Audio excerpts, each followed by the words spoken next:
নিরাপদ ফিল করি। At the same time যখন দেশের বাইরে আসার দরকার হবে এবং দেশের বাইরে বের হতেও যেন আমার কোনো সমস্যা না হয়। শুনুন, আরো ভালো করে শুনুন, প্রয়োজনে আবারও শুনুন।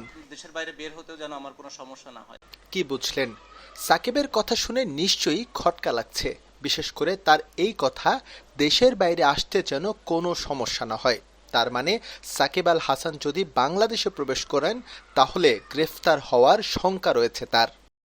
দক্ষিণ আফ্রিকার বিপক্ষে হোম সিরিজ খেলে টেস্ট ক্রিকেটকে বিদায় জানানোর ইচ্ছা প্রকাশ করেছেন সাকিব। তবে বাংলাদেশের জার্সিতে তিনি তখনই মাঠে নামবেন যখন তাকে নিশ্চিত করা হবে দেশে এলে গ্রেফতার করা হবে না, এবং এটা আসতে হবে ক্রিকেট বোর্ড এবং দেশের সর্বোচ্চ মহল থেকে।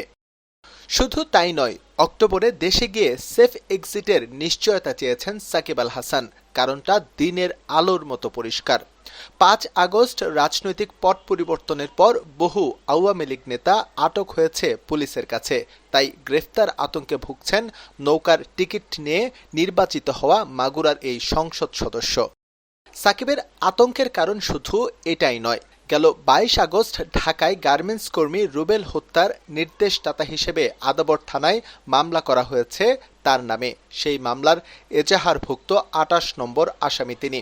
যদিও সাকিবের বিরুদ্ধে এই মামলা উদ্দেশ্য প্রণোদিত এবং এর সঙ্গে তার কোনো সংশ্লিষ্টতা নেই বলে বিবৃতি দিয়েছে বিসিবি। শুধু হত্যা মামলা নয়, শেয়ার বাজার কারসাজির কলঙ্ক নিয়েও ঘুরছেন সাকিব আল হাসান। তিনি এবং তার প্রতিষ্ঠান অবৈধ এই কর্মকাণ্ডের সঙ্গে জড়িত থাকায় সম্প্রতি ৫০ লাখ টাকা জরিমানা করা হয় সাকিবকে। সুতরাং সাকিবের ইমেজ যে শতভাগ পরিষ্কার তা কিন্তু গ্যারান্টি দিয়ে বলার উপায় নেই। আর তাই গ্রেফতার আতঙ্কে ভোগা সাকিব দেশে ঢোকার আগেই চান নিরাপদে বেরিয়ে যাওয়ার নিশ্চয়তা।